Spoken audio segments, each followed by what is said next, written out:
Dependability isn't a piece of hardware, it's peace of mind. It's the confidence you get from knowing that every time you get behind the wheel, you're in a vehicle that's capable and reliable. Dependability isn't driving just any brand. It's driving the #1 most dependable mass market brand 3 years in a row by J.D. Power.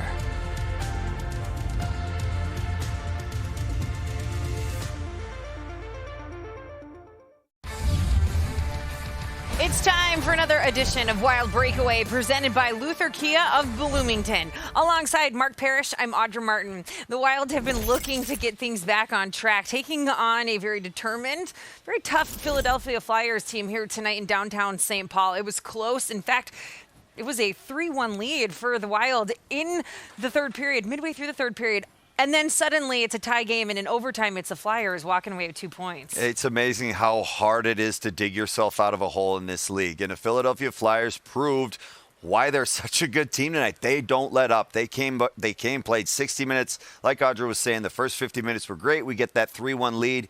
All it takes is a couple of mistakes, and that young skill by Owen Tippett comes out. But I tell you what, one thing we absolutely love is Ryan Hartman. This is Minnesota Wild hockey. He came out and he stepped up. Not only did he bring his typical physical style play, his energy, his emotion, his character to the game, he sets up a goal, he gets a goal. Ryan Hartman, when you're looking for guys to carry the mill, Ryan Hartman has absolutely elevated his game for the Minnesota Wild. Unfortunately, that's a wrap on the first half of the season for Minnesota, a team that ends with a 17-19-5 record, including a 1-6-1 mark in their last 8 games. 5 straight losses at home.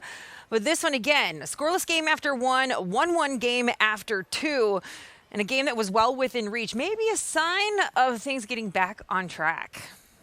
I thought our attack game was much better. I thought we played faster. I thought we got out of our end. We attacked. We scored some good goals. You know, those are all things that, you know, as I said this morning, those things kind of drive our play, and I thought we were a lot better in those areas. The Wild don't have much time to dwell on this one. It's right back to work tomorrow night. We're the first meeting of the season between the Arizona Coyotes. That means Matt Dumba makes his return to the XL Energy Center. Should be an interesting night. Arizona stacked with guys with connections to the state of hockey, and they all go head-to-head tomorrow night starting at 6:30. We hope to see you then. Until then, for Mark Parrish, I'm Audra Martin. Thanks for joining us on this edition of Wild Breakaway, presented by Luther Kia of Bloomington.